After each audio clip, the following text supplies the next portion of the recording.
kind of working a salary So and how saving up did that you get cash. into trading cryptocurrencies? Yeah, so I entered. I was running a business where it was, like Hollywood talent agencies for YouTubers. So the talent agent would get like a 10% cut of everything the actor features on, for example. And I was doing that for YouTubers, but that business got shut down when I was like 14, 15. So I started working at something else. It didn't work out, and this was right at the time, 2017, that Bitcoin was popping off. And I had already wanted to get into Bitcoin from years ago, but I just didn't know how. I didn't think I could with all of the legal barriers and stuff like that. But I actually saw a friend of mine who was in Bitcoin, and I figured, oh shit, well, if a friend of mine can do it, then I should ask him, and hopefully I can Mhm. do it. And so it was, there was an element of luck there that I knew someone who's already into it. But 2017, I think May, April, thereabouts, maybe March, I started looking into it. I started getting into it, trading. I bought a $10 Udemy course, and that taught me everything I needed to know to just start. The information wasn't amazing, but I was already so keen that I did all the research to supplement that. And it was, yeah, it was just genuine curiosity. I'll admit a big part of it was straight up greed. That's the main reason most people are getting into crypto or any kind of trading. They want to, just get rich. And that was the same goal for me.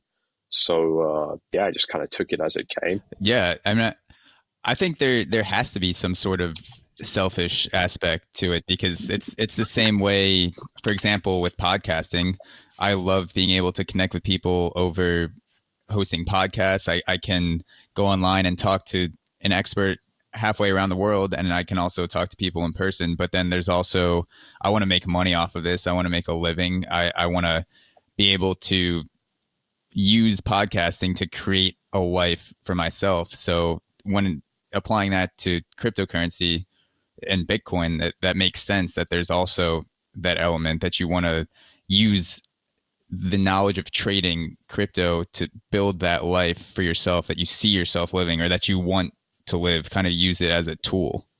Yeah, exactly. It very much is a tool. It is, a means to an end, really.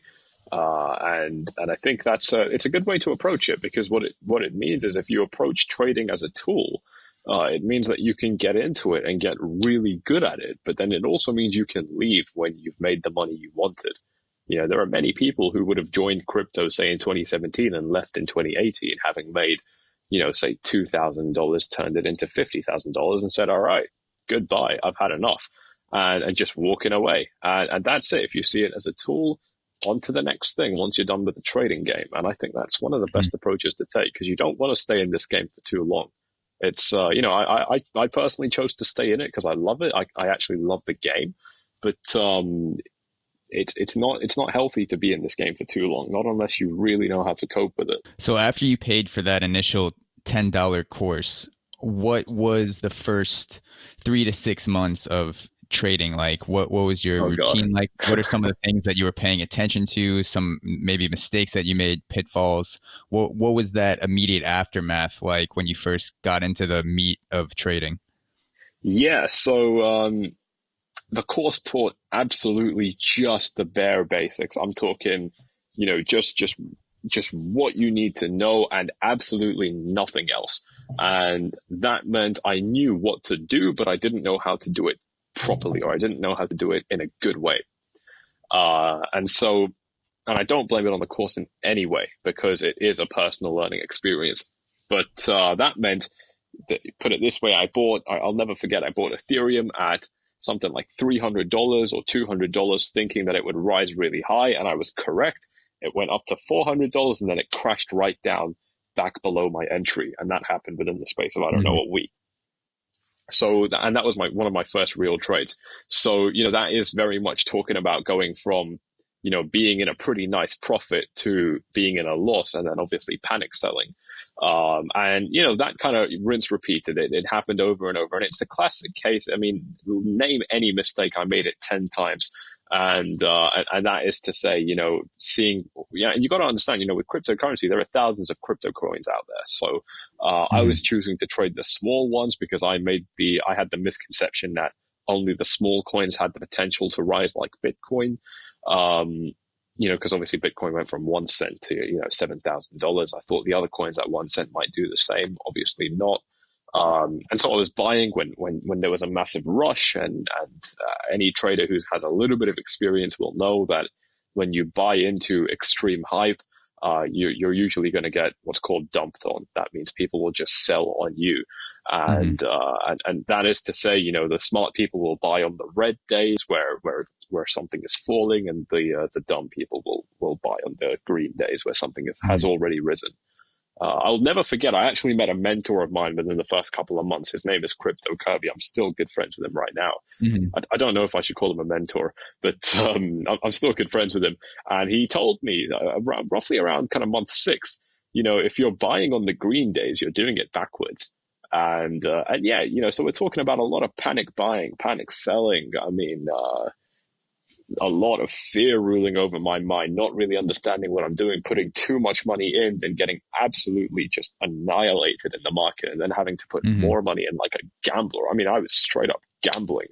And so it came to the point where I was actually putting money in, losing it all, then putting more money in, and that cycle repeated 3 or 4 times. And that's it went like that actually for kind of the first year that I was trading. It was very long because you got to understand, not only was I um, inexperienced in the game, but I think more importantly, I was 16, 17 thereabouts, and that meant I don't think I was 15 to 16 for that year. And I already had a little bit of money from my past businesses, so I had a lot to lose, and I had the stupidity of a very young person. So, what took me a year might only take someone over 20, maybe a couple of months. But it all changed when I decided to just follow everything right by the book. The Hmm. same way, mentors would tell you, or books would tell you to do things in a very calculated, very smart way.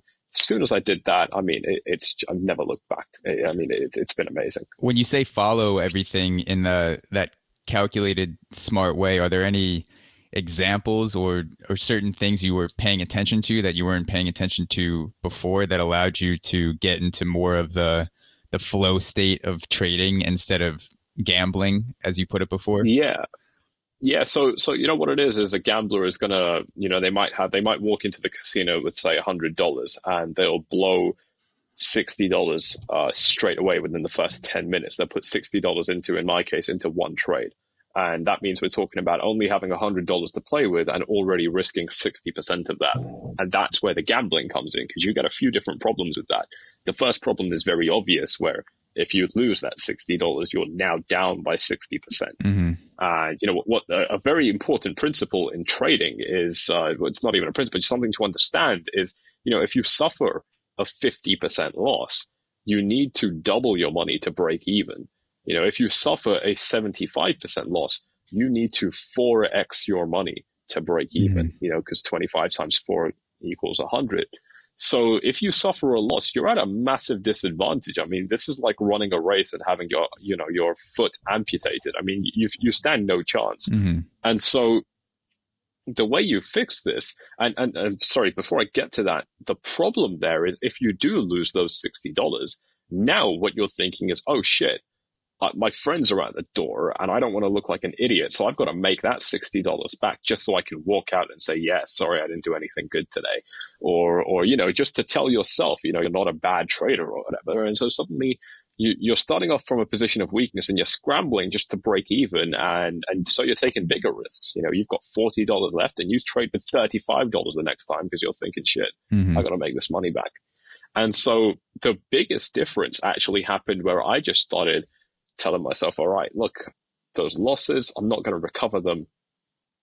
Let me just take this with the calculated approach now. And that meant instead of using 60% of my trading cash all in a trade, or even 100%, which I did do sometimes, to instead just use, say, 5%. Yeah, 100% living life on the literal extreme edge. That's crazy. Yeah. Yeah, yeah, what makes it even crazier is crypto is a very volatile asset class. There's no regulation. It's extremely unpredictable. It's extremely dangerous. And I was playing it on leverage. And leverage essentially means I'm multiplying my risk. I'm multiplying my reward. It's the way I put it is trading crypto is doing cocaine, and trading crypto on leverage is doing crack cocaine.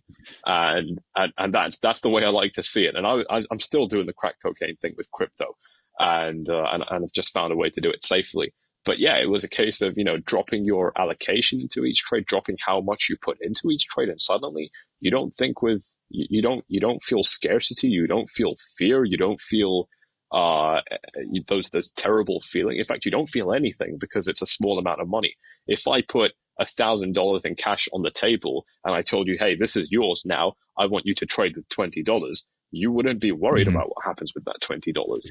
And that's the point. That's the whole point. It's that you suddenly don't have an emotional attachment to the money anymore, so you can treat it with a lot more respect, and you can use your logic side of your brain a lot more. Yeah, that's a common wisdom in trading equities too, and anything on the stock market. People always say don't trade an amount that you can't sleep with. Basically, if it's going to be a constant anxiety, then maybe this amount isn't right for you, or this asset class is not right for you. You need to find something that you can put your money in and be non-emotional about it. 100%. Yeah, God. I mean, as I said, I made every mistake 10 times, and definitely this thing of not being able to sleep.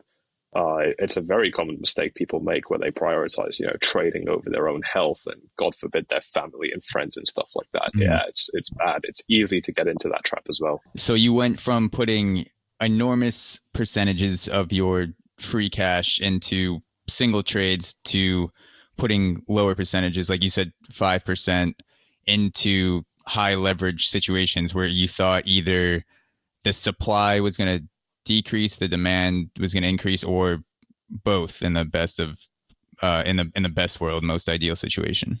Yeah, yeah, exactly. It was, yeah, it went down to 5%. And even right now, I must be trading. I haven't done the numbers, but I'm trading easily with less than maybe 2%, less than 1% even. Yeah, Mhm. really, really small.